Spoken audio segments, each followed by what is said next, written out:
KayFabe Smark Podcast.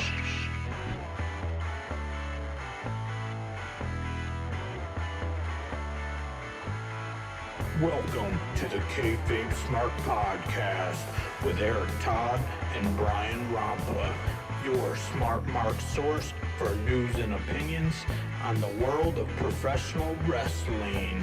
Hey, this is the KayFabe Smark Podcast. This is episode 60. You're tuning in on YouTube. This is July 15th, 2021. If you're getting the audio version on July 16th, enjoy your Friday, and let's dive into our weekend. We're going to talk about Fyter Fest. We're going to talk about AEW. We are going to talk to Mr. Eric Todd, but first, make sure you guys head on over to all of our social media platforms, like, subscribe, and share all of that. Join us on YouTube so you can see when we go live. Like us on Facebook, and share this information with your friends. Speaking of friends, let's see what my friend Mr. Eric Todd is up to these days. Oh, you know, same old. Today, Thursday, July 15th, is my son's 18th birthday. So big shout out and happy birthday to him. He was scheduled to jump out of a plane this morning at 8 a.m. That got postponed due to high winds. So that will be going on Sunday, but he ended up celebrating his 18th birthday by spending $45 on lottery tickets and winning $5. But it's okay because it was birthday money that he wasn't expecting from his grandma. There you go. First gambling experience, and you came out in the hole. That's how they hook you, though. So if they would have got the winner, 18, like if they would have turned that 40 into 100, he'd have been like, gambling's easy. I'm going to be a professional. So probably good that he lost and learned his lesson. Well, not really. He's got a second chance tomorrow. He's going up to the Soaring Eagle Casino up in Mount Pleasant, Michigan there. It's 18 and up gambling there, and that's where the real big boys play. He's taking a few $100 up there, so we'll see. Either he's going to catch the bug or he's going to get spanked. I'm interested to see which one it's going to be. Yeah, probably end up going to get – actually, he'll probably get lucky because it'll be the first time he's ever gone to something like that, and you cash in and be like, I'm going to be an Instagram professional gambler, Dad, and that's the way it's going to be. Yeah, he's been playing a lot of blackjack on the Oculus Rift, so he's primed. He's ready to go. It's easy as that. Before we get into all of the AEW Fyter Fest extravaganza, do you got some news for us? We got a little bit of news. Go ahead and hit our duty-free news music there. I thought somebody on YouTube would have ripped us off, and then lo and behold, we just use free music. So have at it. Duty-free. Around the world and into your ears, this is the KayFabe Smark News. All right, first things first, Brian. Very sad news in the wrestling world. Mr. Wonderful, Paul Orndorff, has passed away. His son, Travis, had posted a video online that caught a lot of attention. Mr. Wonderful was in dire straits at an assisted living home. He was confused. He didn't know what was going on. In the meantime, his son, Travis, was able to get him to move back home with him, and posted a lot of content of them just hanging out, normal father-son stuff, watching the game, having a beer here and there. But Mr. Orndorff did pass away at the age of 71, and Travis posted on Instagram the following quote, "It is with great sadness that I announce the passing of my father, Paul Parlett Orndorff Jr. He is better known as Mr. Wonderful Paul Orndorff.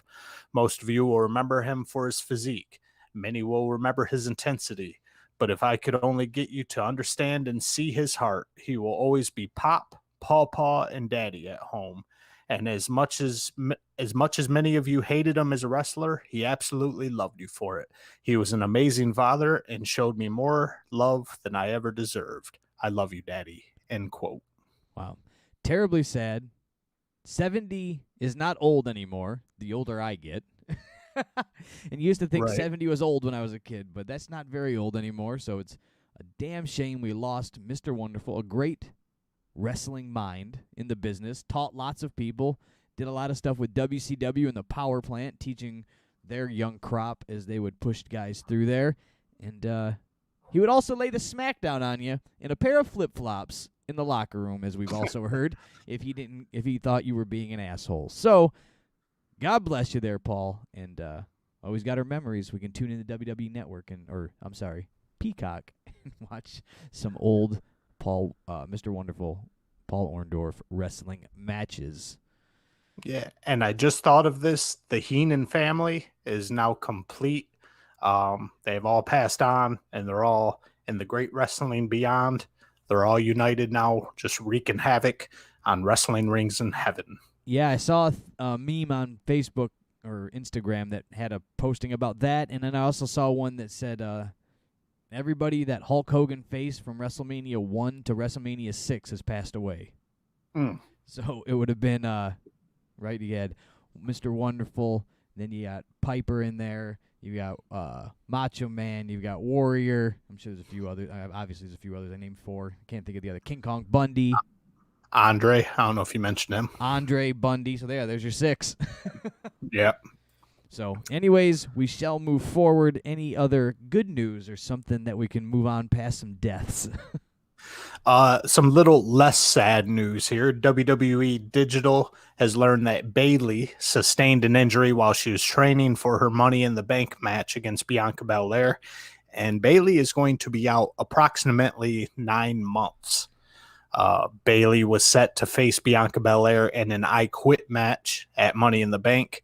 Sonya Deville will be taking Bayley's place in that match. Now, I don't think anybody getting hurt is good news at all. I wish everybody some good health and continue on to make some money. But these injuries in wrestling can help you come back with a little, fresh paint of coat, as they like to say. Go home and learn a new hold. This doesn't sound like it's going to be, anything that's going to be career sacrificing there, career ending, career changing. It's just going to be a little different. So maybe she can come back with a fresh new look, change the hair, work on just anything, work on her body, getting stronger or leaner. All these things can be done to make you be a whole new person when you come back. So to me, her character was getting a little lost. So this can be a growing spot for Bayley to go home and come back with something different and fresh. Yeah, I believe the expression is, how can I miss you if you never go away? So this may end up being a convenient little vacation for Bayley there. No danger of her losing her spot or anything. No. She's in the upper echelon with the Charlotte Flairs and Rhea Ripley's and whatnot. People want to see her. She's one of the top women in the business. So I think nothing but positive will come out of this injury for Bayley. 100%. What else we got on the docket of news? In asshole Mark news, we remember JR's little slip up a couple weeks ago when he was going off the air for AEW Dynamite, and he said, be sure to tune in to WWE Dynamite. Sure. Well, the morons on the internet have sent him death wishes. Oh, my God. They've speculated that he has onset dementia, which Ross joked, probably. They've joked that they've indicated that he's had a stroke. They've mentioned that he needs to just die and go away. And this wasn't huge news, but we just needed to put it out there that it was a fucking verbal slip up. The fact, I know they're just trolls, but the fact that people take things so far, because Jim Ross, someone who's been in the business 50 years, made a verbal slip up, the shit is getting out of hand. Yeah, like the guy worked for the WWE for 100 years. And then 2 of the same letters are in his new company that he's worked for. He's still got E's and W's. Who cares? Said AEW, said WWE. What are you going to do? Definitely chuckle at it. Like, that's funny. I think that's about what you and I did when we heard about it. That's about the extent of it. I was like, oh, yeah, he said it. People wishing him death now. I don't wish him death. And, the whole maybe the go away thing is, whatever. I can't maybe disagree that it might be time to hang up the headphones and step away from it for a minute, or, do something different, or be the pay-per-view guy for AEW, but to wish him death threats, my God, people, get a life. Precisely. I think the synopsis of that statement is get a life, people. Last week, Tommy End debuted on AEW Dynamite. Jim Ross met with Tommy after that episode, his debut episode, and this is a quote from Jim Ross right here. He says, "I saw him after the show. He shook my hand. I never met him before. He said he was glad to meet me, and likewise for me. I said, we're counting on you. We're counting on you to play in a big way. Not just come in and be one of the boys, but come in and be one of the stars." And I think he hadn't heard that in a while, and I think it meant a lot to him. So that gives me hope. I think I say it every week, Brian, that there's so much potential and hope within AEW, and then they just piss it all away. This just Aleister Black, Tommy End, Malachi Black, whatever you want to call him, is an amazing talent. He's been in the system. He knows how to work, and he has Jim Ross approaching him personally. Like, that's a gleam of hope for me that Aleister can come in and kind of shake shit up and get people working in a more professional manner. Yes. And also, speaking of Jim Ross, we jump over to here. It almost seems like he was the head of talent relations for a huge multi-million-dollar, billion-dollar company. Maybe that's somewhere that he could go and hang up the headphones and go work in the back. Again, we're just still talking about Jim Ross, but yeah, this is what he does and can make guys feel like $1 million and go out and perform like $1 million. So I've got faith and hope in this Aleister Malachi Blackster, but we shall see. As long as it is not a bunch of yes to anything that gets thrown out there. There's got to be some no's to rebuild. Just because I say no doesn't mean I hate you. So you got to give an idea, get a no, rebuild, and come to fruition with what it needs to be. So I hope he can get out there and prove us right, Aleister Malachi Black. Yeah, I think we're all hoping he can get in there and kind of pull a Miro. Miro lost his way for a while, but Miro found who he was, and now he's one of the most entertaining guys on AEW. Malachi, definitely in the same boat, definitely has the same potential. Stephanie McMahon says there's a new look coming to WWE. So through the Thunderdome era, they've been experimenting a lot. And I got this quote from Stephanie on some new things to expect from WWE. "We're going to have a new set design, a new presentation of our talents, different locations and arena setups. We're going to be utilizing augmented reality in a way that we have never have before. We experimented with it a lot during Thunderdome, but it is now going to be incorporated into our talent entrances. There's also going to be animated graphics. It's going to be so exciting and so different than anything we've ever done before." So what do you think of this new, to me, it's kind of a cartoony, goofy aspect that they're trying to put that type of spin they're trying to put on the wrestling product. What do you think? I'm not opposed to new looks. I'm not opposed to evolving looks and changes. The augmented reality thing, they played with it a little bit over the course of the last couple years. You would see it. I'm not necessarily the biggest fan of it. I just don't think they found the proper spot for it yet and how to use it. But the WWE has always been able to take things and grow and evolve. So, and also if it stinks, they usually kind of bury that stuff if it makes the product look bad, like visually. Now we can talk about the booking of the product. They'll let that slide by, but if the visualization looks bad. Personally, I always thought that they should utilize more of what the venues themselves kind of look like. They come in and take over a venue, right? And put in their guardrails and everything in it. By the time they put everything together, they're just moving a set to an arena. So all you're doing is just replacing the people. I thought it should kind of more just be I know a visual comfort is there for it, but kind of utilize the room and the places that they're in to show differences.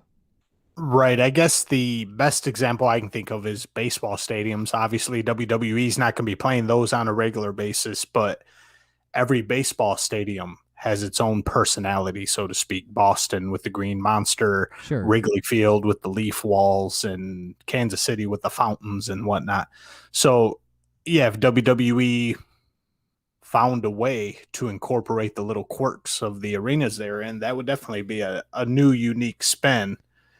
And I'm not a hater of the augmented reality. I imagine that they're talking about like the Viper or whatever when Randy Orton comes out and all that on the screen. All that's kind of cool, but I just think maybe they're trying too hard and it's going to come off a little cheesy, but who knows? We'll see. Obviously, they'll dial it back if it's too stupid. Right. They'll figure it out. I have faith in them figuring it out for this. This I have faith in because they pay a lot of people a lot of money. And this is a thing that you can hire non-wrestling brains to figure out. Precisely. Where they failed in the past, right, is hiring non-wrestling brains to figure out wrestling and write for wrestling. This is they can hire any type of set designers and things along those lines figured out. So I'm with it. Let's go. I'm in for something new and visually exciting. Yeah, we shall see. Something to look for in the future here.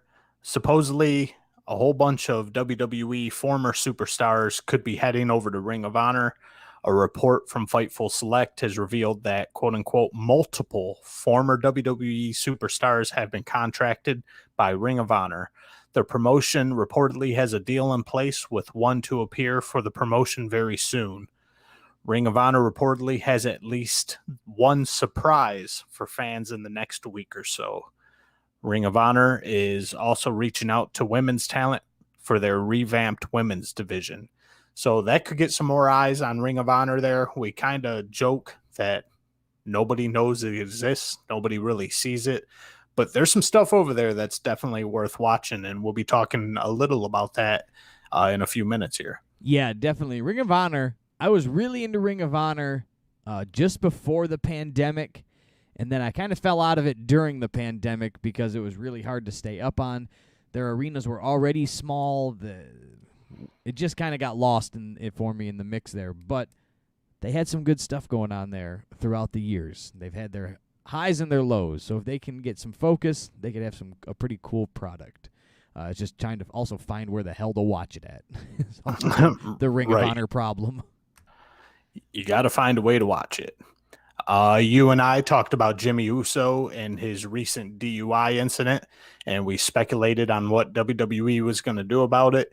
And apparently, in the very near future, they're doing nothing about it. Jimmy Uso is still on TV. WWE is acting like nothing has happened. A lot of the speculation is that there's plans for something with the Usos, Roman Reigns, and The Rock in the future, and they don't really want to mess up those plans. So maybe they'll punish Jimmy Uso later on. But as of now, they don't want to fuck things up with Rock, Roman Reigns, and the Usos. I understand that, but that kind of pulls back the curtain a little bit. I guess the easiest solution would be that we're going to see Jey Uso, obviously being Roman's right-hand man, and then we'll see Jimmy Uso kind of go off and team up with The Rock, and we'll see some sort of feud there within them. Little cousin feud. That could be interesting to see. I think the best thing for them is just ignoring this a little bit and letting it fade away. I'm sure he caught some fines from the WWE, and he's going to have to get his things in order. But as soon as this becomes... I just think with the world that we live in, if they make it too public of how they're going to, punish him and everything's going to get out, it just reminds you of the issue and reminds you of the issue. So just kind of sweep it under the rug a little bit and, take care of it as quietly as possible. Just hit him where it hurts in the wallet and send him a fine. Right. Solve your domestic problems in the domicile. There you go. You don't got to put your business out there for everybody. The Broken Skull sessions featuring Kevin Nash ended up getting pulled. That was supposed to debut on July 11th. WWE has also pulled WWE Untold on the Nexus and the WWE Icons episode on Lex Luthor. I've done that in the past. The WWE Icons episode of Lex Luger. Probably Been Lex watching too Luthor's much would be more Superman. interesting. It remains unknown why WWE has decided to delay the airing of Kevin Nash's episode, which was set to conclude NWO Week on Peacock and the WWE Network. So I don't know. I'm thinking maybe they're just kind of keeping their hand close to their chest there and maybe revealing these on higher viewership type pay-per-views or something like that, because these seem like pretty big episodes of their original content. Yeah, I hope it comes out. I wanted to see that Kevin Nash one. I sat down and watched the Godfather Broken Skull sessions the other night. That was pretty fun and interesting, so I recommend going out and watching that one. A lot of interesting stories, stuff I didn't know about the Godfather, and there you go. Go watch that. Yeah, and then finally, our last story of the week here, Shotzi Blackheart. Unfortunately, Brian, I can no longer call her Shitzy Blackfart. She has dropped the second half of her name, and she is now just known as Shitzy. And we know that came straight from the top. Vince hates 2-word names, says it's better, easier to market, easier to sell toys and whatnot with one name. So once again, Shitzy Blackfart is now just to be called Shitzy. Shitzy. He's not wrong, but he's Vince McMahon, and he's strange with the things that he decides to not like. Right. I don't think it would really make too much of a difference one way or the other, but a couple nickels is important to Vince McMahon, even when you got a few billion of them. I guess. Any other news for us there, Eric? No, that wraps the news. So if you hit the ticker, we got one little bonus thing I want to talk about this week before we get into AEW. All right. That was the news from the KayFabe Smark. Eric Todd leading us through the news. And now we're going to get into our one more thing before we get started. One more thing before we get started. I was turned on to this Ring of Honor Briscoe Brothers Fight on the Farm match. I was turned on to this by Jim Cornette. As for an on-location cinematic type match, Jim Cornette said this was the thing to watch here, and he said it blew everything else out of the water, that being the Hardy Compound match, the football fuckery match, the Tombstone Graveyard match with AJ and Undertaker. And I sat down and watched this 18-minute extravaganza on YouTube, where it's free and it's full entire form with a couple ads in there. But I'm going to be honest with you, Brian. I've never watched the Briscoe Brothers before, and I feel like I've been missing out, man. These two are the real deal. These two are the real deal. I love the Briscoes. They're something that keep pulling me back into Ring of Honor. They're something that kept me watching Ring of Honor for a while. So always have liked the Briscoes. They're some badass dudes. I really like them. Yeah, and one thing I forgot to do here, we got to go ahead and... Oh, shit. There it is. There we go. I try and get fancy with it. But they had the Fight on the Farm and just the authenticity of this thing with Cornette verifying various things. This was their farm. Yeah, they're chicken farmers. Yeah. In fact, this one right here with the dreads, I can't remember that one's name. That one's Jay. Calls the younger one Chicken because he used to have to go clean up the chicken shit. And so it's their farm, their barn, their old ass dusty ring that obviously wasn't just put there for this match. Various rusty tools and tables and whatnot strewn about. Their dad, Papa Briscoe, is just all into it, just acting like a real dad. Get this out of your system now, blah, blah, blah. And these two are just going at it. The punches, the strikes, the jumping off roofs, and everything looks as real as it can get. This looks like a real street fight. There's no obvious camera cuts. They end up fighting on top of an RV, which also is the Briscoes' real RV that they travel in when Papa Briscoe and the Briscoe boys go doing their independent gigs and whatnot. And these two brothers just fight it out. And spoiler alert, they end up fighting to a draw. Their dad asks them if they got it out of their system, tells them, let's just go back out there. We're the baddest tag team on the planet. Get this shit out of your system, this fighting thing. Let's get back to work.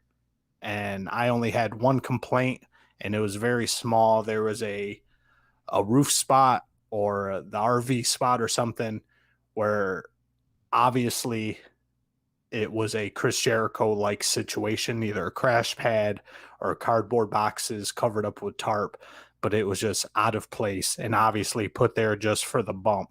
But please go out of your way to hop on YouTube, click on Ring of Honor's Fight on the Farm with the Briscoe brothers. You won't regret it.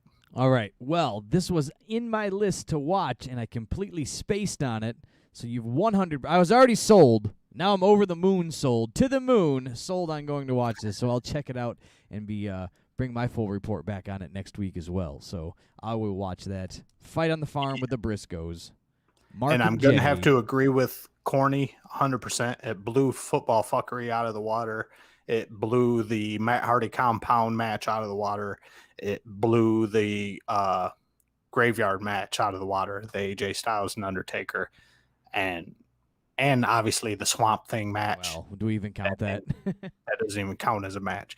But yeah, definitely go out of your way. And I think you got a segment here coming up on the show, right, Brian? Oh, yes. It is time now for the overrated, underrated. This time we're just going to call it gimmicks. But it's what we're bringing to the ring. It's your weapon gimmick. So overrated or underrated, Eric? Baseball bats as made famous by Sting. And Chris Jericho as of late. Well, yes. Baseball bat, completely overrated. That falls into the category.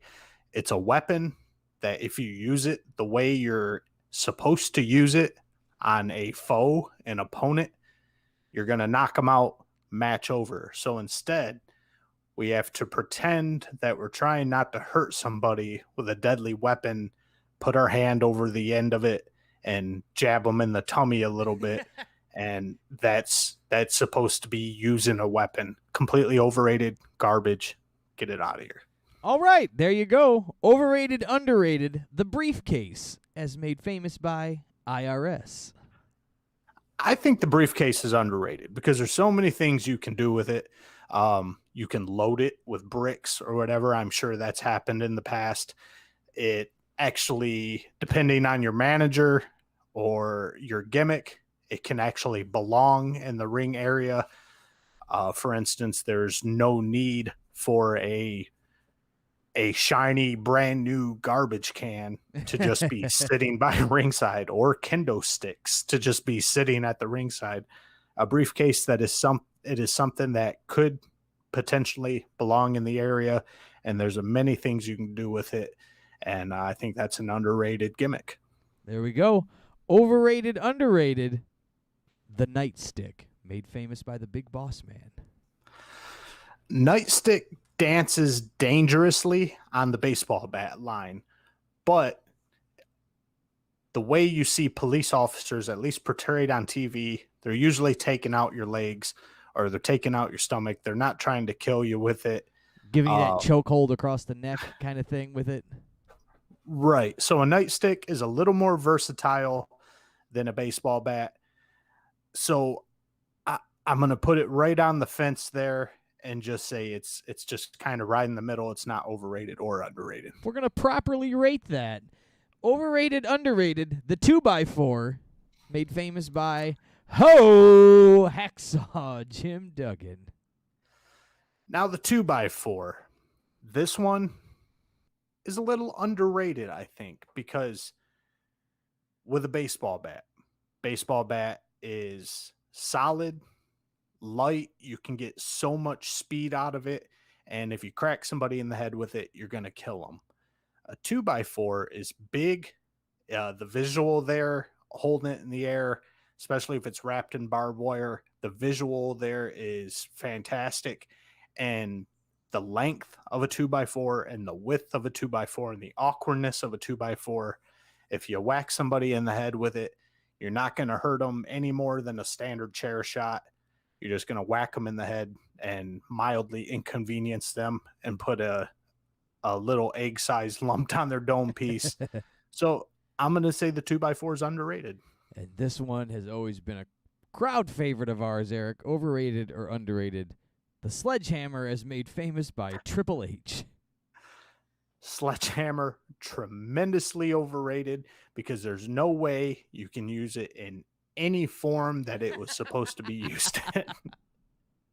That's another one. The only way to use a 2x4, a sledgehammer, I would say there's two ways. You can either hit somebody with the handle, in which case you look like a fucking idiot, or you can put your hand over the end and hit them in the tummy with it, in which case you look like a fucking idiot.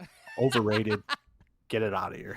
Either way, you look like an idiot. And that is an overrated, underrated, your gimmick weapon of choice. And now we shall move on and talk about Fyter Fest Night 1. Yeah, let's see here. Let's work our magic, and there we go. Now we're in the AEW arena. Your boy Eric's over here. If you're on the YouTube show, having a little fun with some Zoom backgrounds. And we're going to kick off Fyter Fest Night 1 with a championship match, Brian. The IWGP US Championship, to be exact. We've got Jon Moxley taking on Carl Anderson. Yeah, I'm so confused by this IWGP US Championship that it's been like, does the New Japan not care where it's at? They just like let it go. It's like, screw it. Go defend. Do they have input on it while they're there? Like, hey, I want to defend. We should defend this. You can put it up against Carl Anderson. Like, last I knew, Carl Anderson wasn't in good speaking terms with New Japan. So you're like, is he gonna win this? And is he gonna take this back to Japan? Is this a way for him to, mend his bridges? It's a weird thing. Or do they just let Jon Moxley just defend it and AEW chooses what happens? I don't know. It's so weird. Yeah, the whole thing's confusing with me. If you're in the dirt sheets, or if you're in the Japanese wrestling and you know Carl Anderson isn't in great standing with New Japan, then it kind of takes away from the chance that he's going to win this thing from Jon Moxley. Also, a little confusion was there. Justin Roberts billed Carl Anderson from Tokyo, Japan. And I kick me in the ass if I'm wrong, Brian, but I didn't detect a Japanese accent on that motherfucker. Yeah, I thought that was a weird thing when they said from Tokyo, Japan. I thought that this might have been a way for them to, because Tama Tonga from New Japan had been talking so much shit, and especially to Carl Anderson, about leaving the Bullet Club and this and that. And so I was like, well, maybe it's the way that they bring Tama Tonga over for a little bit, for a little U.S. run here. We'll get into that. That didn't happen, so spoiler alert there. So we can't tease that. It's just I just don't know how it's going to play out. And it seems weird to me to have two promotions booking something for their show. So like, what if New Japan was like, no, this is how it has to go down? And AEW's going, well, that makes it for a terrible show. I don't want it to go down that way on my show. Why do we want to have a double count out every time this thing's defended on our show? Like, then just take it away, right? So, right. Just seems like always a big collision there. Maybe that's why Vince has never really got into that. Yeah, that definitely makes sense. But let the confusion continue, because our Tokyo, Japan is immediately contradicted by one of our wonderful commentators here. And we learn that Carl Anderson is actually from Cincinnati, Ohio, just like Jon Moxley. Seems like that would have been an easier thing to play on for a feud, if you will. I don't know how far this thing's supposed to go between Anderson and Mox, but the fact that I imagine they're around the same age and they're both from Cincinnati, Ohio, seems like a walk in the park to promote that feud. You were handed a golden egg, just run with it, and just you can make something out of nothing with that. Right. And AEW, just lazy booking. Obviously, Jon Moxley has to come out with Eddie Kingston. Carl Anderson has to come out with Luke Gallows, but AEW doesn't want them involved in the match. So what were we going to do? We're going to have Kingston immediately jump Gallows with a pipe outside of the ring. The pipe, another overrated gimmick, and then they just fight off to the back. This thing, Brian, I thought it had potential. These are two former WWE stars. They've been in the company of the greats, training people in WWE. But these are two guys who have just, once they got out of the system, just went right back to their indie ways here. This thing just starts off bad. We've got a shitty 1-2 back and forth with just very weak looking forearms from both Carl Anderson and Jon Moxley. And it's just, it's going to be hot garbage right from the get. It's just a boo, yeah. That's all they wanted. Boo, yeah, boo, yeah. Carl Anderson hits, boo. Moxley hits, yeah. Maybe they were just dying because they haven't heard that spot in 18 months. So they wanted to do that. Guess. I never cared for that spot. Even as a kid, I remember going, for anything along those lines, going, why would you stand there and wait to get punched in the face again? I get it. Like, Moxley does it all the time as his tough guy gimmick. But again, just what made it worse is these are the worst working shots I've seen. I've given you better working shots when we're just fucking around in the house. And I've had a few too many beers. But yeah, and then almost immediately after that, we're going to have a spot where Jon Moxley clotheslines Carl Anderson out of the ring. Carl Anderson leaned up against the ropes. Moxley comes at him with a clothesline. Carl Anderson jumps and starts backflipping over the ropes before Moxley even makes contact with him. And how can guys who've been in the business for this long and worked for the premier company in the industry, how can their timing be off so bad? Yeah, it's like they don't care. It's like when it's that obvious. That one was obvious. Yeah, it just, I don't know if they're not looking where the cameras are at. I don't know if the cameramen are not seen well. I don't know if they're not being informed where they're at and what's happening. But whatever it is, you're just giving it away right there. The only good thing that they did do is they did announce that when you're outside of the ring, they're going by New Japan rules, so this will be a 20-second count or a 20 count. Maybe not necessarily 20 seconds, but a 20 count. And they utilize that a little bit in this, but we just continue with the shit show. Mox, again, this time he's throwing punches. He put the forearms away. He's bringing out the fists. Holster them. And he's throwing the worst working punches I've ever seen. I've seen girls in AEW, the lowest of the low female roster, throwing better punches than this. Positive note, Carl Anderson actually sells a superplex. That kind of blew me away. Excrement, aka Excalibur, still trying to push this stereo bullshit. We got stereo super kicks, stereo clothesline, stereo suplexes. Well, these two dickheads, Anderson and Moxley here, they made my headphones fall off. I laughed and tilted my head back, and whoop, off they went. They did the double clothesline spot twice, which was already stupid enough, where they're each hitting a rope. They're coming to clothesline each other. They end up clotheslining each other at the same time. They do that twice in a row. Excrement, as loud as they possibly could, screams, stereo clotheslines. Really? Is that... I imagine if you're throwing stereo in front of a move, it's a move that you do on purpose. Wouldn't you think? But no, just clotheslining each other and hurting each other. Now they're stereo clotheslines. You fucking moron. So if all four guys in the ring one time do it, will we have like quadraphonic clotheslines? Or like, how come only when one guy yells he doesn't go like mono clotheslines? Precisely. Let's have all four guys clothesline each other. Surround sound clotheslines. And and one of them's fat, you got the subwoofer. I was just gonna say, Pizzeria Uno is the subwoofer clothesline. 4.1 surround sound. We get a short comeback from Carl Anderson here. We get a couple false finishes on that. Mox ends up winning with his redesigned paradigm shift. Surprisingly short match. Thank God. That was probably the only, besides Anderson selling that superplex, the fact that this match was short was probably the only other good thing about it. Complete trash because I had semi decent hopes for it.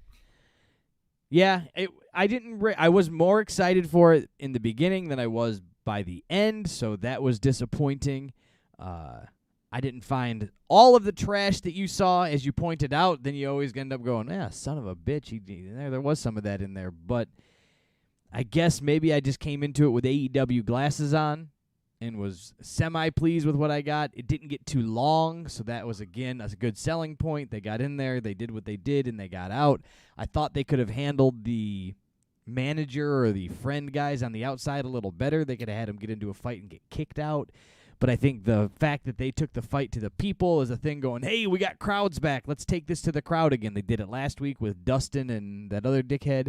So I forget who it was. And then here we are this time coming in with, and going out and fighting in the crowd again. So I am glad that they didn't go to them fighting, though.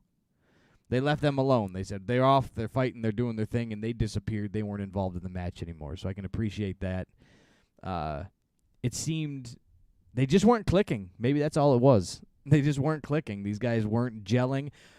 Maybe they're too good of friends to lay in the punches to look good. Maybe they know each other too well. They don't want to be punching each other in the face as hard as they can. But these two morons seem like they've been down the road before, and they should have laid in those punches, and they could have sold this thing a lot better. Maybe the New Japan Championship isn't taken seriously in AEW, and it's just like they went out there, they did a job, and they left. Yeah, but after I made the mistake of watching the Briscoe brothers match before this, and when you see the Briscoe brothers punching each other, they're blood brothers in real life, and they're outside falling on grass and dirt, and they're fucking, if these are working shots, they're fantastic working shots. It looks like they're punching each other in the face. And then I watch these two morons who are supposed to be two of the toughest guys in the industry hitting each other like they're hitting their 3-year-old niece. It blows me away. And again, you can give them props for not focusing on Eddie Kingston and Gallows because it kept the focus on Mox and Anderson. But the fact that there was no follow-up for the rest of the 2-hour show on why those two were fighting or what happened later on just shows how lazy the booking was, how they just wanted to get them out of there fast. I did expect them to make their way down the tunnel again before it was over. Like that they had fought all the way up and then through the back and ended up backstage and then fought their way back out the tunnel down the ramp. I thought we were going to see that. Didn't see that. And I was also thinking we were going to get a run-in from somebody from New Japan, and my money was on Tama Tonga or maybe even Tongaloa or both. But didn't even get that. So it is what it is, and it's over. It is what it is. We immediately go in the back. Lance Archer, he's a little angry. He's a little hyped up. Jake Roberts, whatever Jake Roberts is doing, he's just making incoherent noises and disappears off of camera. One day that man will not be able to talk. He's just going to wake up, and he's just going to go, I don't know. Because he is like, has no voice. He just talks off of air, right? Like he's not even using his vocal cords. It's all, it's rough. He's been gargling Jack Daniels and gravel, from what I can tell. But anyway, Lance Archer wants another shot at the IWGP title. He wants it next week in Dallas, Texas. And he wants this match with Jon Moxley to be a Texas death match. That's how he won it in the Tokyo Dome. That was the match they had in New Japan for the title there. It's just make matches. And I don't know, it's just always weird when this happens. And then they're just like, hey, here you go. Cool, it happens. There we go. I get it. because it's the nostalgia factor with Lance Archer and John Moxley there with the Texas Death Match. But they're just throwing gimmick match after gimmick match after gimmick match at us. They're not going to be special anymore. We just got done with a 20-foot strap match between Cody and QT, and now 2 weeks later we're going to go to a Texas Death Match. That, and then just the making of matches. At some points, they're a big drawn-out process and have to get the things approved by the boards and the VPs, and it's a whole nother promotion, and it's a blah, blah, blah. And then other times a guy in the locker room says, I want a match next week, and then, or I just got a letter from so-and-so, and, you know, it's on. It's like, just get some consistency. That's the one thing for me. We continue, and we can continue talking. It's about it. We carry this on right into an Andrade pre-tape here. He is with Alex, the talented Alex, not Alex Marvez. And again, Andrade El Idolo is bouncing back and forth between Spanish and English, and you can't understand either of it, no matter what language you speak. And the long and short of this one is El Idiota is looking for the Death Triangle. And that's what we got out of this. He is.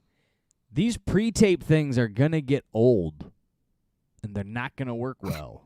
It's not going to fit the story. For one, it's going to give away that it's pre-taped all the time because you're getting clearly produced subtitles. Right. It has to be pre-taped because you can't subtitle live. I mean, I guess you could, but who's going to be able to understand old Andrade there to accurately subtitle his live speeches? I think it'd be better if they get him somebody that can speak for him, and him do it, Alex, and do it in Spanish, and then just repeat it, and then say what he wants.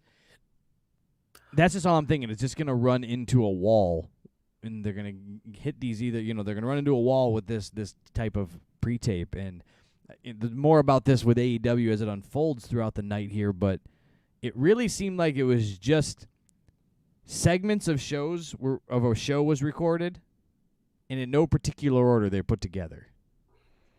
Listen, I need 15 minutes. Everybody go out, break. You give me 15 minutes. You give me 3 minutes. You give me 7 minutes. You give me 12 minutes, and shake them up in a hat, and we'll put this shit together. No flow to the show. No flow to the show. We're going to note that down because that just might be the title of this episode. I think we nailed it right on the head there.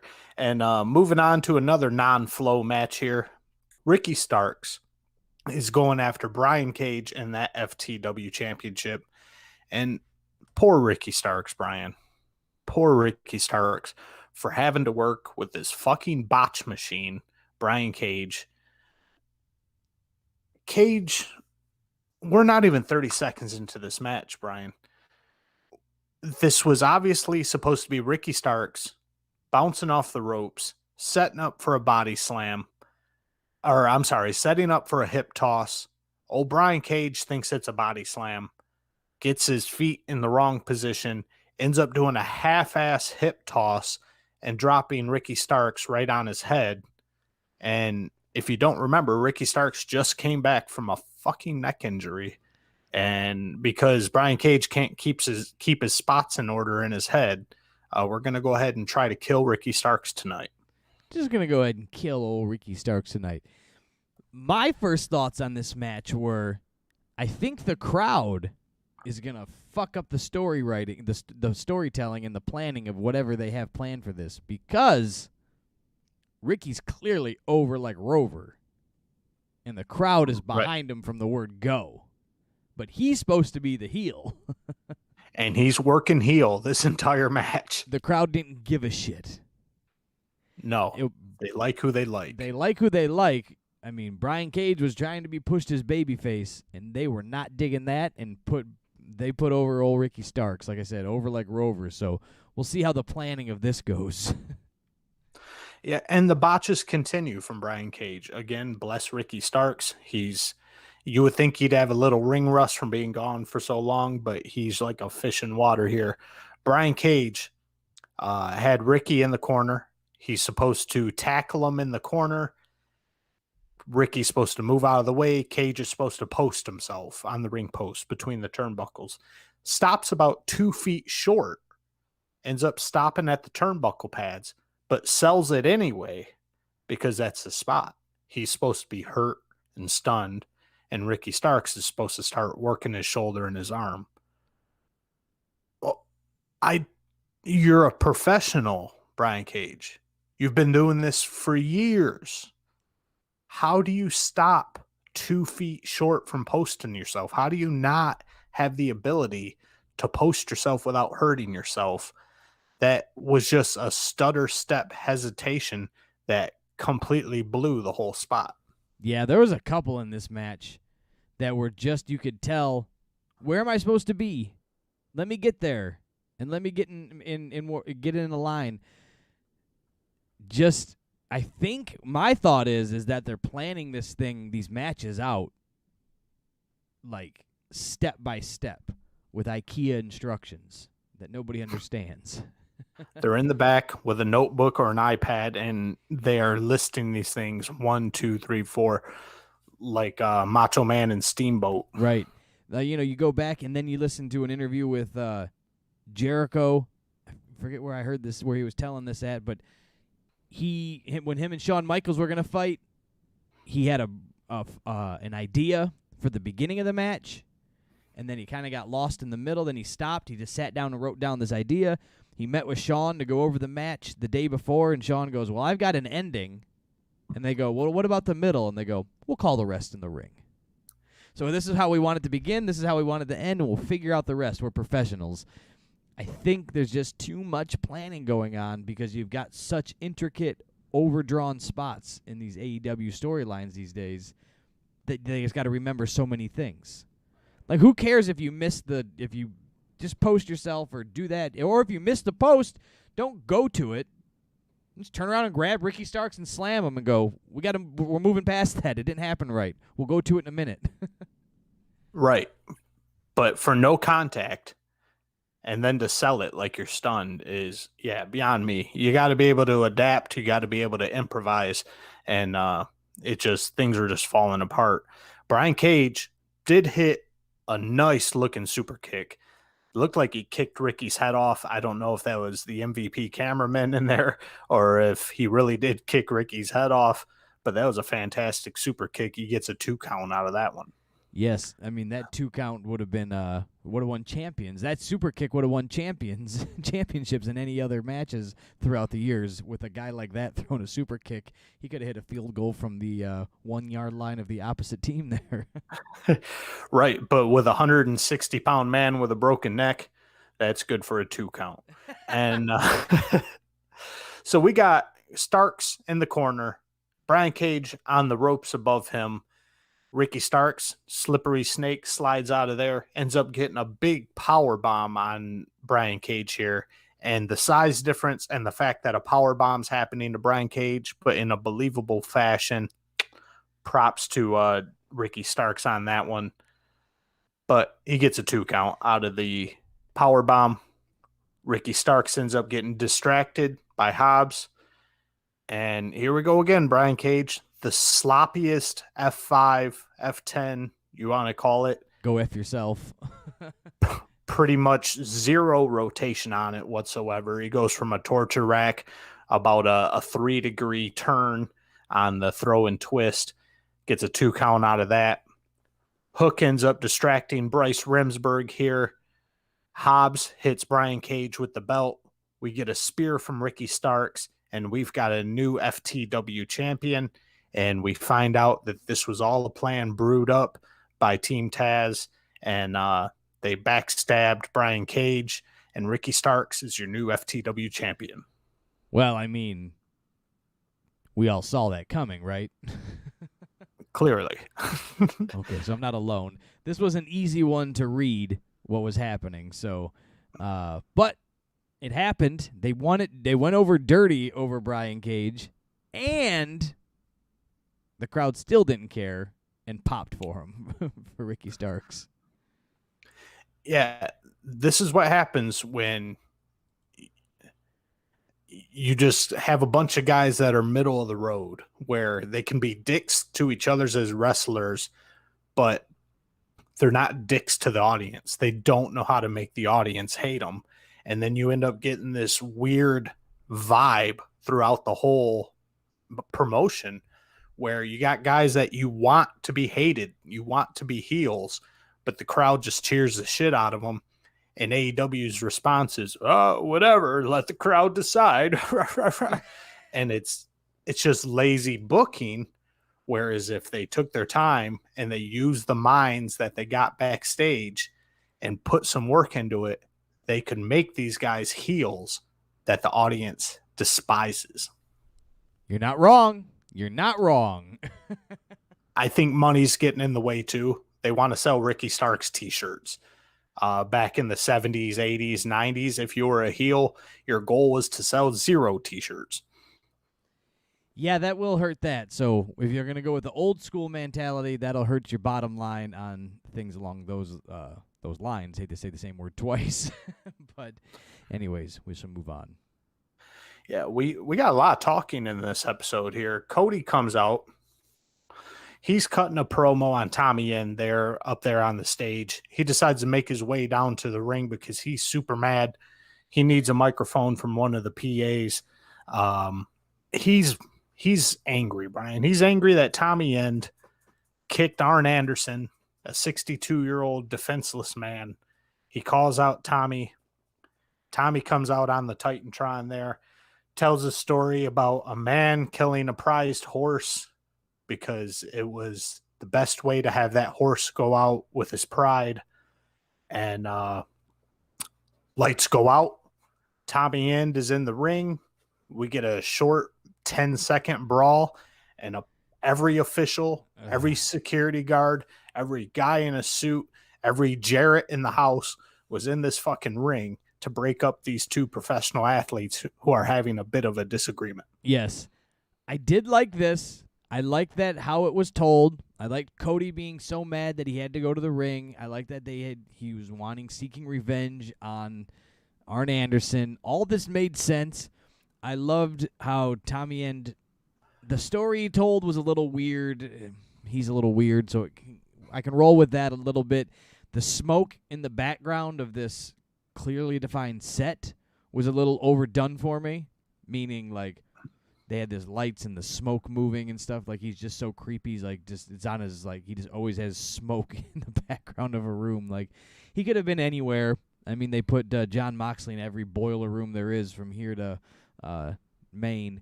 But what I did like is how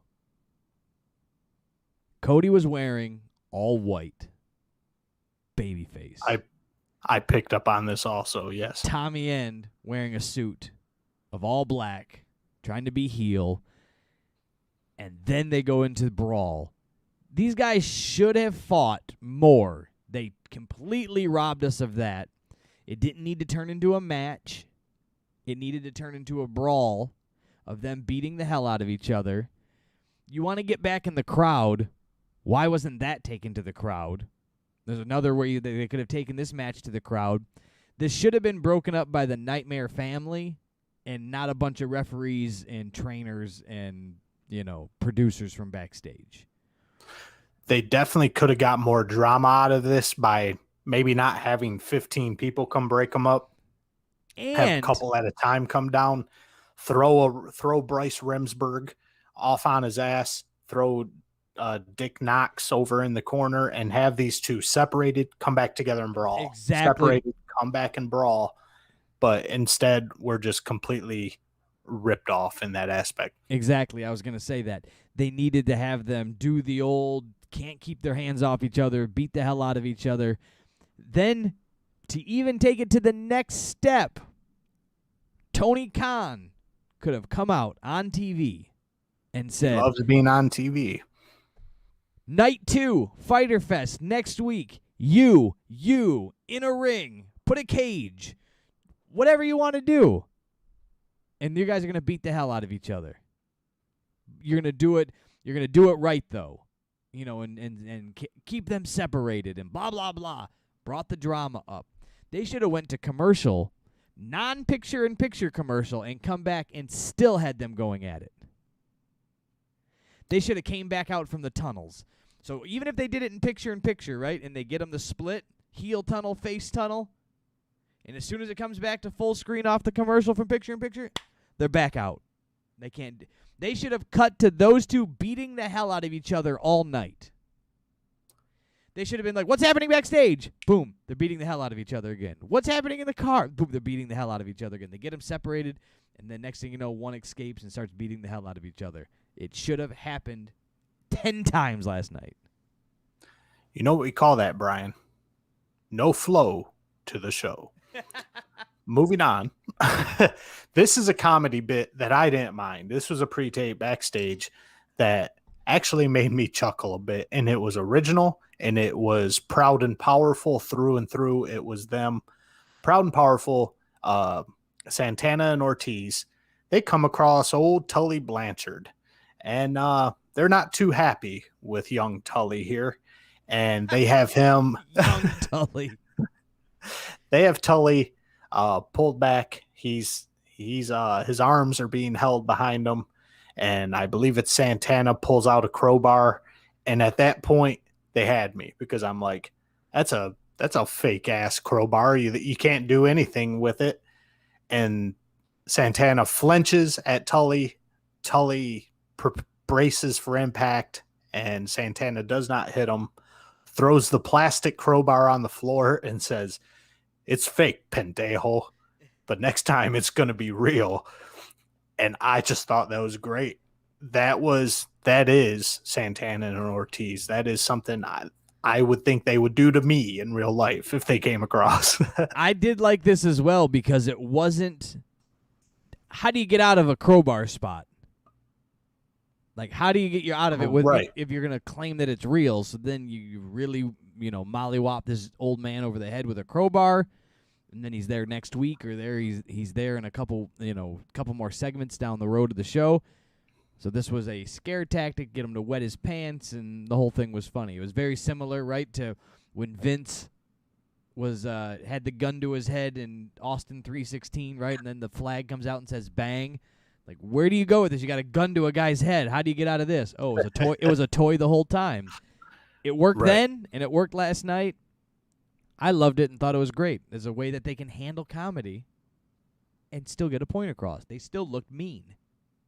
Yeah, they look like assholes. They didn't look like just goofballs out there playing pranks on each other like we're fucking Mr. Beast and Dude Perfect.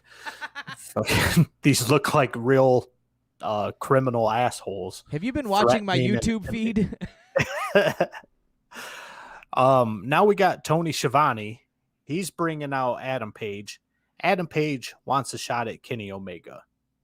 Don Callis politely interrupts him, comes out with the entire Omega squad. He's got the Young Bucks. He's got Carl Anderson. The Omega squad.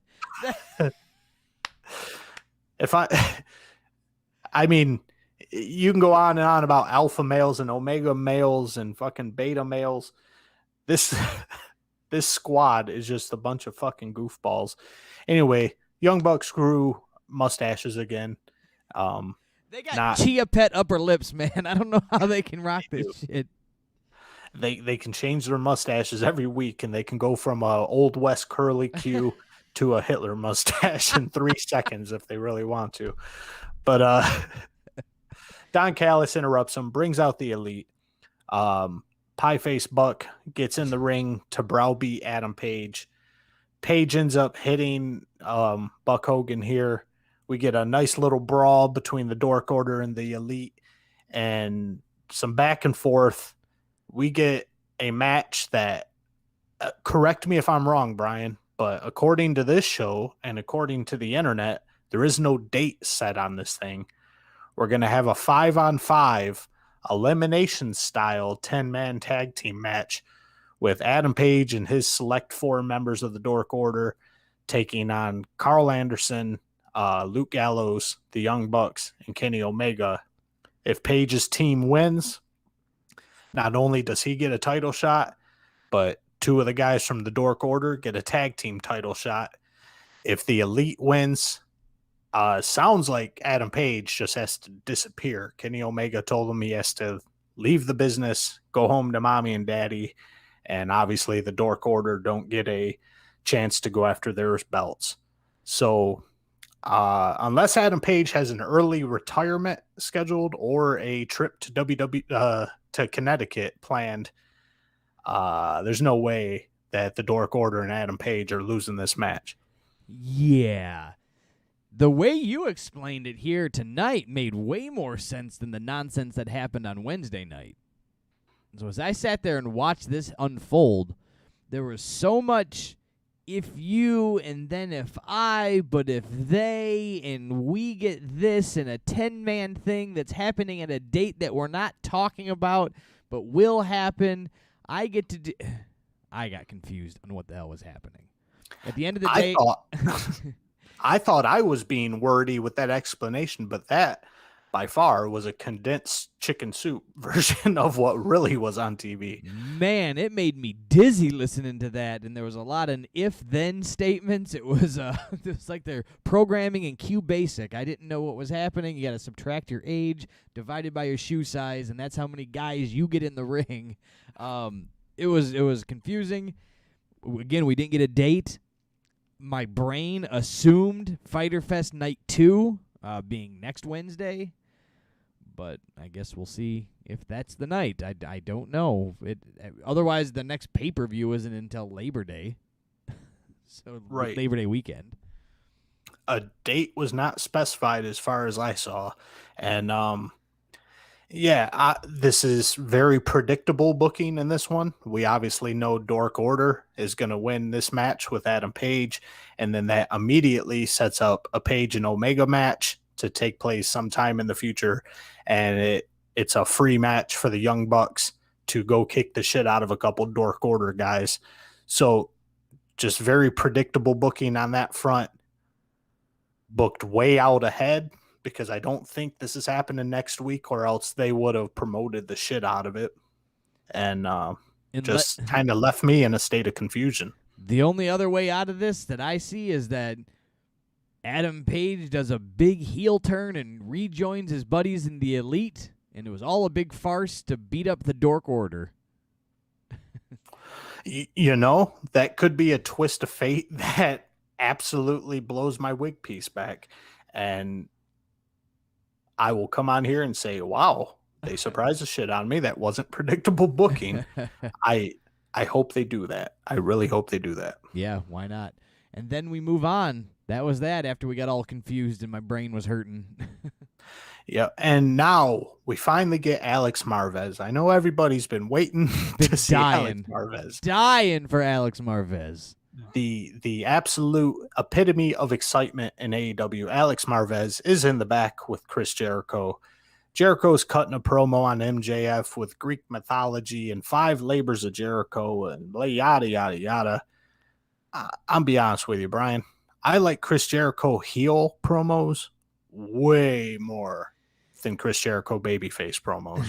Yeah, he's not selling the babyface promos so well, but it does turn real heelish here in just moments, doesn't it? Oh, some heels enter the building right here.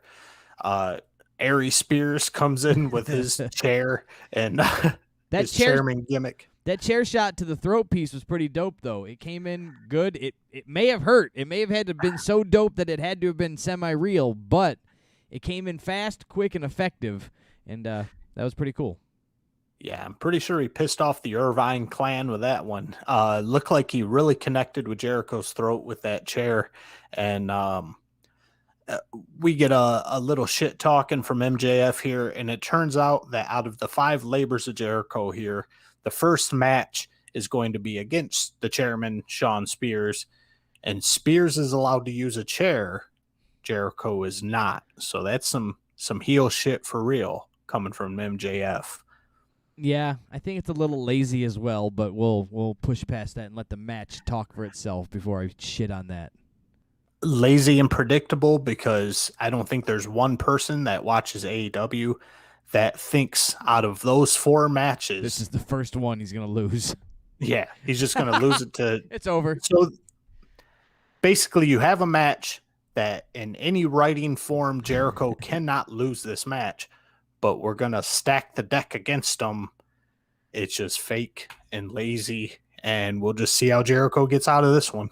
Yeah, it should have been nothing, and then he should have said, so there should have been nothing, and he just squashes Shawn Spears. Then the next one he says, all right, you got to do this. And then the next one, okay, he still makes it through that. Then it's got to get progressively harder. But you started with a chair match that Jericho's not even allowed to use the chair in.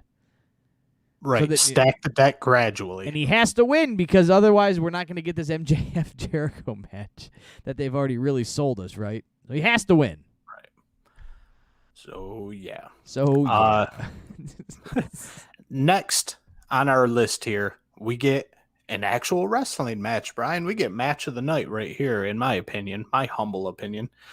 We get a rematch, sort of, if you will, of the Hardy Boys and Edge and Christian. We get one half of each team here. We've got Matt Hardy going up against Christian Cage. And these two, the chemistry is there in this one. There is definitely flow in this show. Definitely flow in this show. These two obviously have worked together numerous times over the years between friend and foes, traveling road buddies there from the old stories we've heard. So, yeah, they're going to go in and put on a clinic.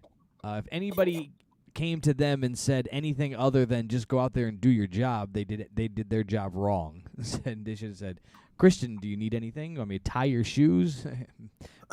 Matt, are you good? All right. God bless. See you later. Go work, boys. Right. And this match, I can't really say too much about it because it just went like a well-oiled machine. Nothing extravagant. Christian Cage did come off the top rope outside of the ring to the floor with some sort of axe handle or Macho Man-esque chop there to Matt Hardy on the outside of the ring. Super smooth. Looked like no danger of hurting himself. He knew exactly what he was doing. Hardy hit this innovative, weird DDT where we had Christian Cage halfway outside the ring, his legs on the ropes. Matt Hardy DDTs him onto the steel steps. You had to suspend disbelief a little bit because Christian's forehead didn't come close to the steps, but he got a good slap on there and it was over quick. If you kind of just went past it, it seemed like it may be devastating the old Christian there. Both of these guys in their 40s, just moving fantastically. There's nothing bad you can say about these two working together. No, not at all. The only thing that I can say that was bad about this is I think this should have been, you can give it away for free. I get it. AEW is trying to build something out of this and draw in the viewership, right? They drew over 1 million viewers for last night's show I saw. Great. But I think this should have been a promoted match previous to this night. It was just thrown. This should have been something you heard about for like 2 or 3 weeks. Still give it away for free. I may have pushed for it on the pay-per-view. I may have booked it, if you ask me, short segment matches that keep getting interrupted somehow, and finally putting it on a pay-per-view for a good blow-off. Nonetheless, that's the only thing. I think it should have just been promoted and booked a little more, or further out to show us, just to build up some steam to this thing. But other than that, it was a great match. I don't see how it could go wrong. Right. It almost seemed like this is Fyter Fest. This is one of our bigger free shows, if you will, and we just need a superb top of the line match to put on this thing that people are dying to see, but they just threw it on there. There was no plan in the head there. Just the little things in this match. Christian Cage using Edge's mannerisms when he's attempting a spear, ends up missing the spear and hitting it right after. But that's where our false finishes start. We get a 2 count there. We get a frog splash from, I think that's from Christian, 2 count. We get Matt Hardy with a superplex on Christian Cage here, 2 count. And then seemingly out of nowhere, Hardy ends up getting out of a kill switch with a low blow, hits a twist of fate, and that's another false finish. Hardy gets this weird, I haven't seen this leech thing that I can remember. Gets Christian in a leech outside of the ring, tries to win by count out. That doesn't happen. Christian ends up beating the count, getting into the ring, and hitting the kill switch for the win. Immediately, Christian is surrounded by Team Hardy. He's saved by Jurassic Express. No Glizzy Gobbler in sight. And the dinosaur puts Christian Cage on his shoulders where Glizzy normally sits. Yeah, I thought... It's a strange glare from Jungle Boy when he does that. And then, of course, the commentators oversold that and were like, oh, an awkward stare from, so they're just trying to plant that seed of Christian and Jungle Boy for a later time. I think is going to be, this might be some long-term planning, some long-term storytelling, but we'll see if it works out properly. AEW might have forgot that they did that. AEW may have not even planned that they did that. Jungle Boy just could have looked at him funny, and the commentator said that, and nothing will ever happen from it. I did not care for the finish of this match. I thought that leech nonsense outside the ring was terribly forced. The fact that he let him lay there outside the ring, or the fact that he just left him there like he's going to win in a... So if he can lay there for 9 3/4 a count, why wouldn't you just throw him in the ring and then pinned him for 3? If the move was so dangerous.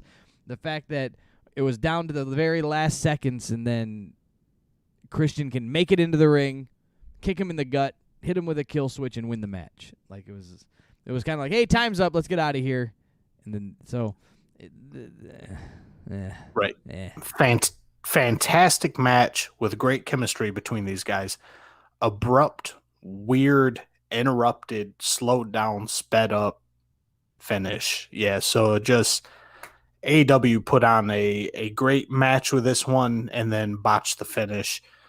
What do you expect? That happens a lot. That's probably one of our number one phrases there. They really botched the finish on that one. That's it. Where we at now? We get a pre-tape from Miro here. Miro's killing it. I am a Miro fan. This was put together well, told the story well, and made everybody realize the turn has happened. It actually brought together a shitty gimmick and made it into a story and then brought it back to where he's at now. So you went, wow, maybe they actually planned that. Or they just said, wow, this isn't working, let's go here. But they tied it together. They actually brought something together. Precisely. The long and short of this was Miro took, how long has he been in AEW? Roughly a year, something like that. Yeah. He started off with a weird best man video game, goofy babyface Mickey Mouse t-shirt wearing gimmick.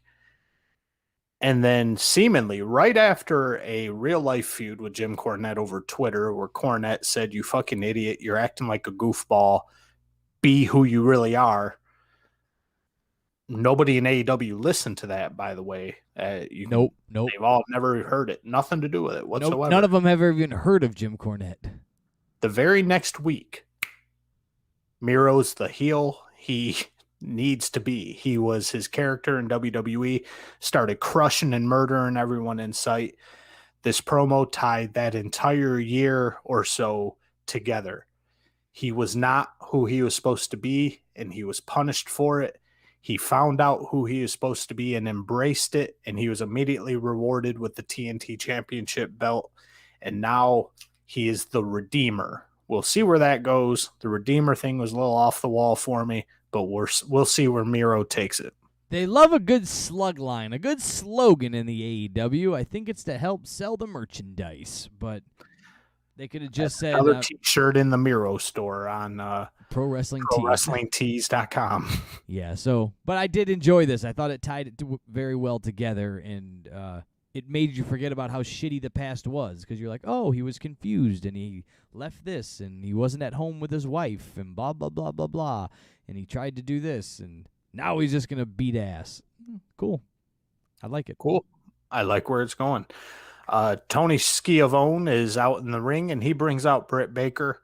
Britt Baker does her normal deal, cuts a heel promo on Vicky and Nyla Rose. We immediately go to the back for a screeching response from Vicky Guerrero here. I don't remember what Vicky Guerrero said because she was screeching like a neutered cat.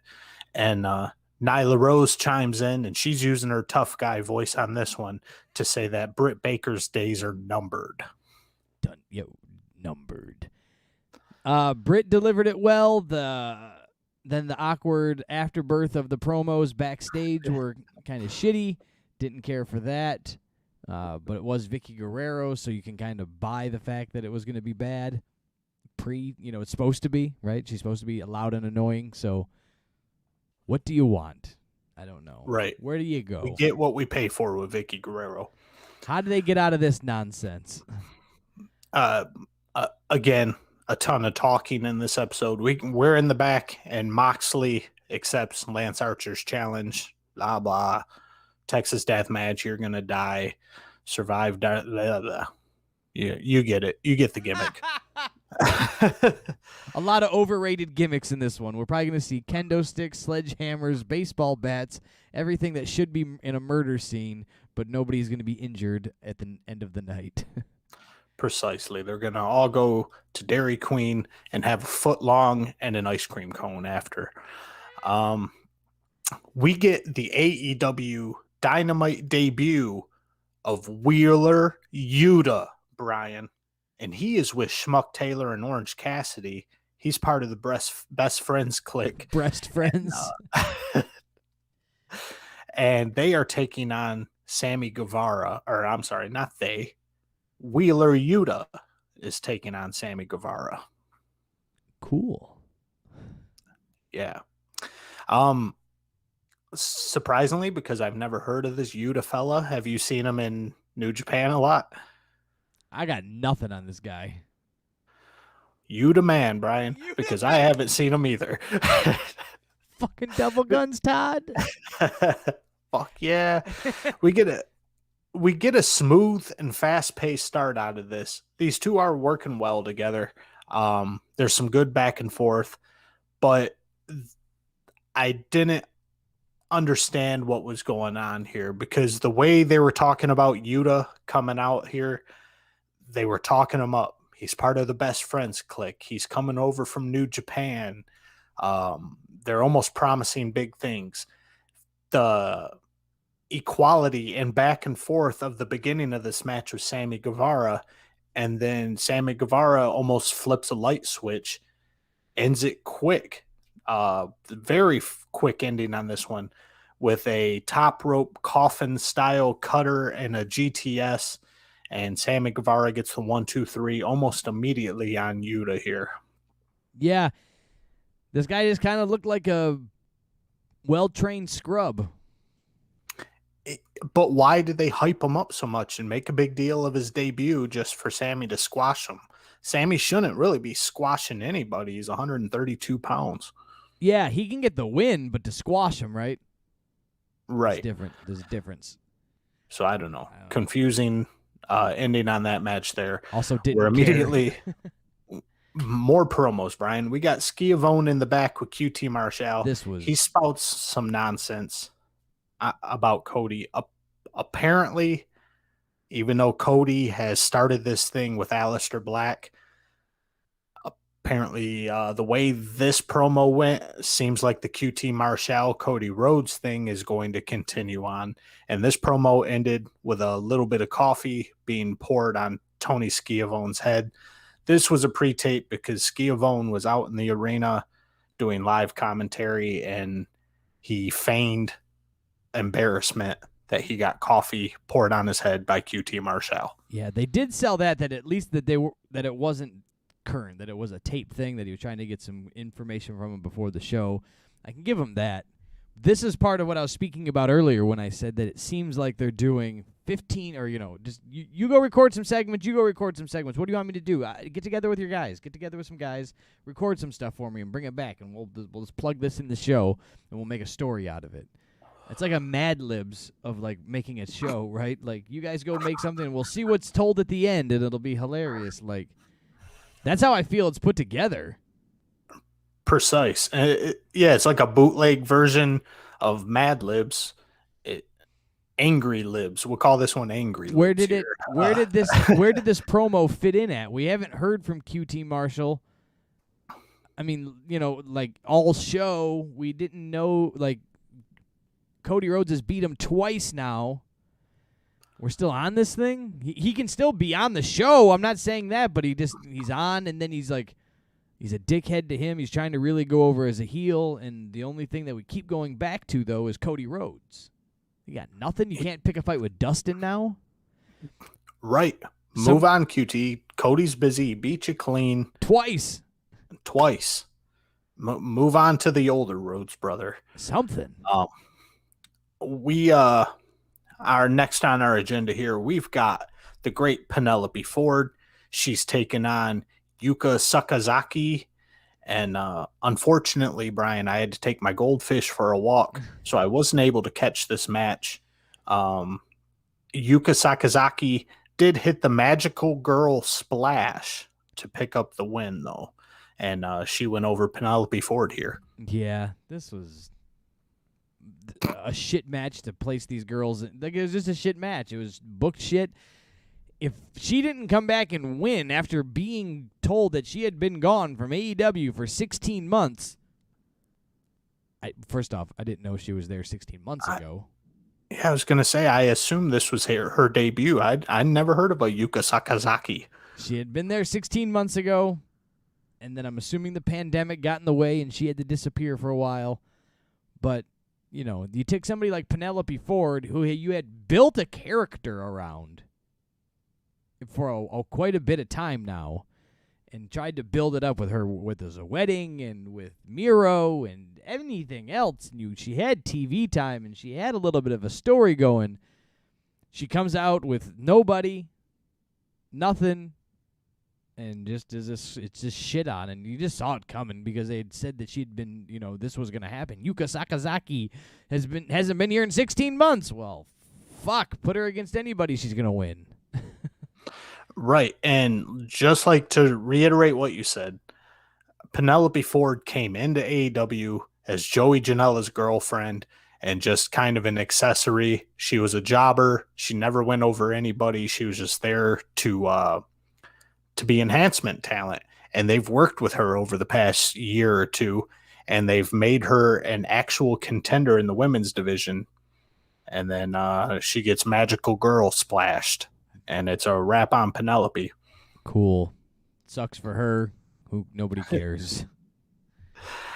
And we move on to our main event. We have Ethan Page. Well, let's just call it the last match.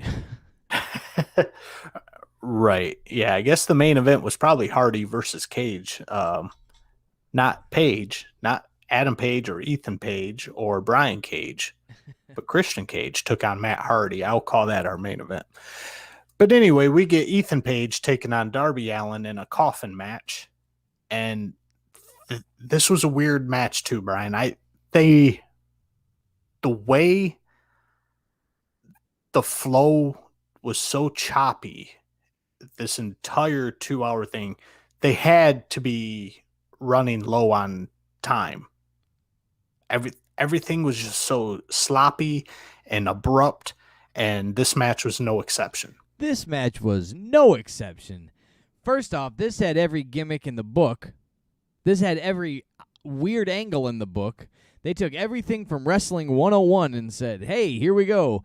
Surprises, gimmicks, and no countouts. I mean, it was a coffin match, I guess, for whatever that's worth. So there's probably there's no countouts there, but it's just anything and everything thrown at you so we can really have a shit match. But if you put enough decoration on it, it looks all right. And we're just going to jumble everything up because, all right, it is clear. It has been carved in stone promoting this match that Darby Allin is the babyface. Ethan Page is the heel. What is the first spot we get in this match, Brian? We get Darby Allin cheating immediately. by doing a coffin drop with a steel plate strapped to his back.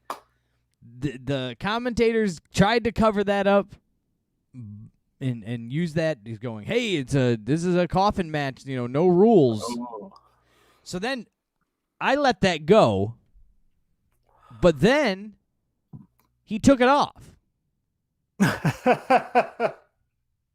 I saw it, but I didn't catch it. All right, so then I'm going, he took it off. So obviously he knew he was cheating. I guess I'm sure it's going to be awkward to wrestle with this, full plate on, right? But all right, he takes it off. Then he puts it into the corner, and then they continue to fight. So then you're like, you'll see it again. This will come back into No, not at all. And now it's Jack in the Box surprise time because Scorpio Sky pops out of the coffin and attacks Darby Allin. And because the AEW officials that carried down the coffin didn't notice that it was unbalanced because there was a body inside of it. They didn't notice it was 200 pounds heavier than a chunk of plywood. This 150-pound casket now weighs 400 pounds. I can't figure out why. No clue. But we get Jack in the Box Scorpio popping out of the coffin, and you know what that means, Brian. It's Sting time. Sting! Sting comes out of the back. No snow in sight. It must be summertime. Sting comes out. He attacks Sky, and they're fighting to the back. We get a little brawling between Scorpio and Sting here. Apparently, Sting went for a stinger splash on old Scorpio here. And A, the cameraman missed it. And B, since I'm just going by what Schiavone said, apparently Sting missed it too. But we didn't get to see any of it. We didn't get to see any of it because we needed to see Ethan Page loosening up a turnbuckle. That's it. We missed a stinger splash on the outside of the ring against a guardrail that could have potentially hurt one of the guys. We missed that to watch Ethan Page with a screwdriver loosening a turnbuckle, which, from what I saw, Brian, had no effect on the match besides making things a tad bit awkward. That's about it. Also, going back to this, what takes out Darby Allin is like an Irish whip type move into the stairs from Scorpio Sky. He clangs his knee and he lays down. Holds his knee, and then Sting's got enough time to walk down the ring, go fight Scorpio Sky out in the ring, do everything else, and he can't.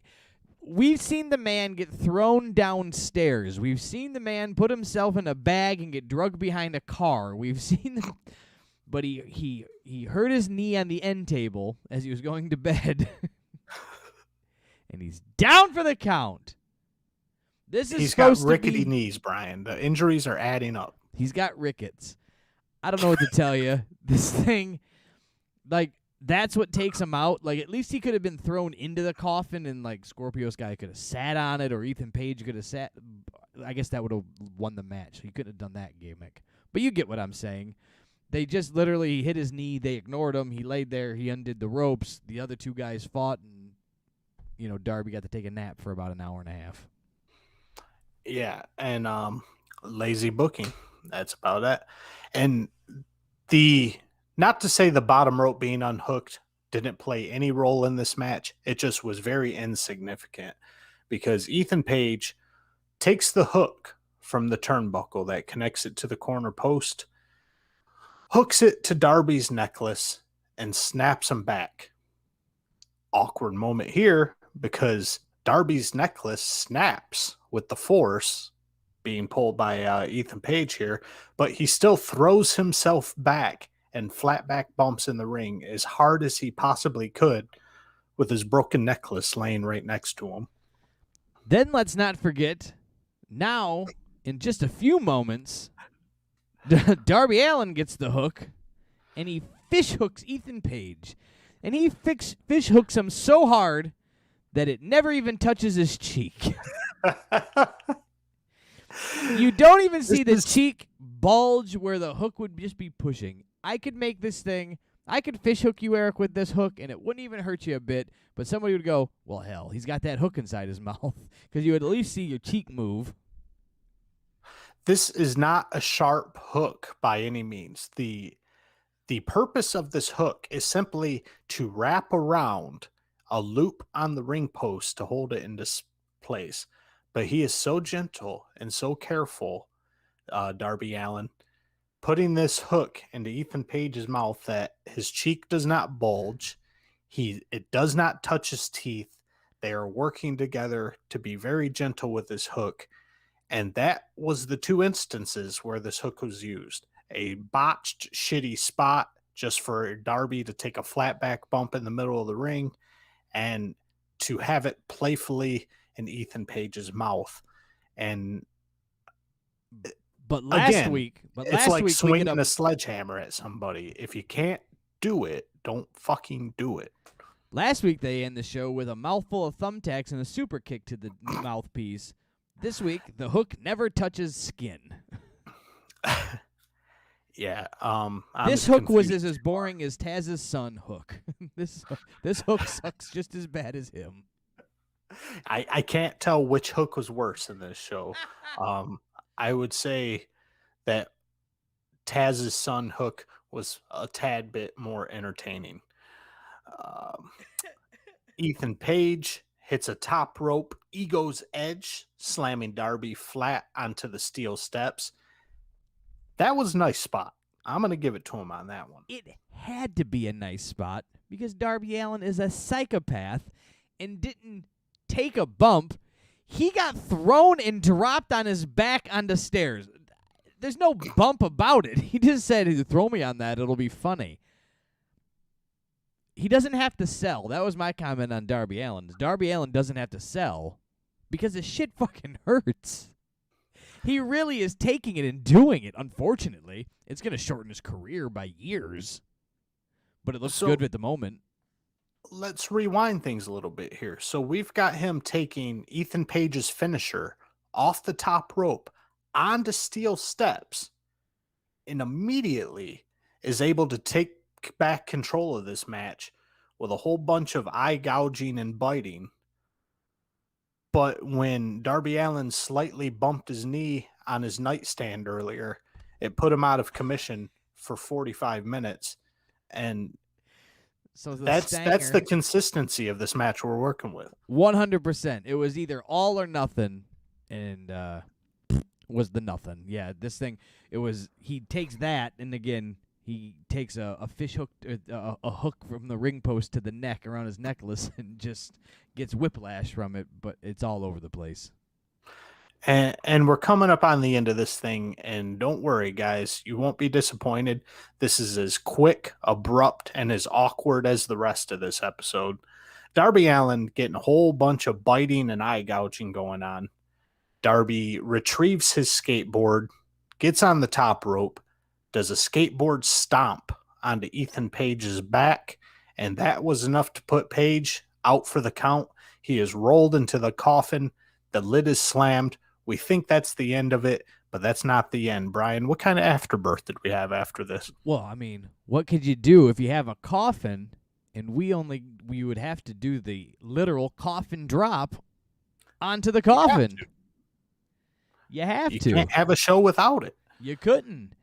And Darby Allin climbs to the top rope, does a coffin drop onto the coffin, and I thought that was kind of putting the nail in the coffin, so to speak. Yeah.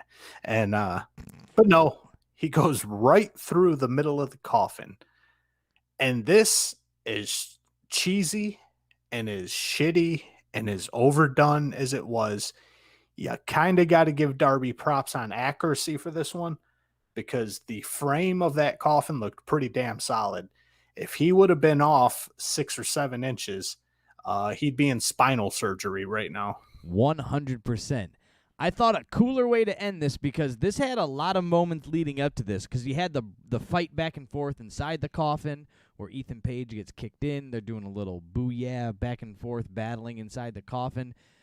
there was the slow dramatics to this when it was like Ethan Page is in the coffin, and now all of a sudden Darby Allin is so tired he just can't pull himself to the ring. He just can't do it. All that got a little long for me. I didn't care for any of that. What I thought would have been better is the skateboard stomp to the back, and that rolls Ethan Page into the ring. And then it looks like, into the coffin from the ring.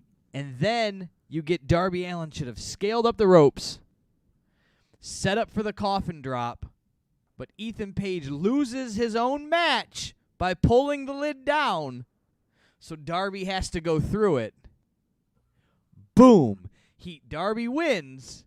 Ethan Page gets the big heel move by taking Darby out because he went through the top. Now they can run with Darby's been injured. You can have him disappear for a little bit, as AEW likes to do with these guys in time to time, and come back in a few weeks and really push this feud further. That spot wouldn't have been hard to do. And what's great about this, Brian, is that finish would leave you with so many options. You could give Darby Allin a little vacation there. You got it left open-ended where Ethan Page didn't really lose the match. He closed the lid on himself. So Darby didn't beat him. Then you still get the coffin drop spot, and you still get Darby going through the coffin, and it's just much more dramatic and a much better story to the ending instead of this flat as fuck finish that we ended up with. And I imagine you pulled that finish right out of your ass, and it's leaps and bounds better than what was written, passed through QT Marshall, and approved by Tony Khan here to be on national television. Right. They could have done it even with Scorpio Sky kicking the lid closed and making him, letting his partner lose, or, his buddy lose, but not, get killed from the drop. So there's a lot of things we could have done, and could have been better than this. Not just because it's my own idea, but I do love my own ideas. Yeah, and that's going to wrap it up for AEW there. I'll go off the air on that. This Sunday, I believe we have the Money in the Bank pay-per-view, do we not? I believe it is this Sunday. Money in the Bank. Tell me what you think. Next Thursday, maybe a slightly longer episode. We might have to get an earlier start time on that one because we're going to want to talk about Money in the Bank.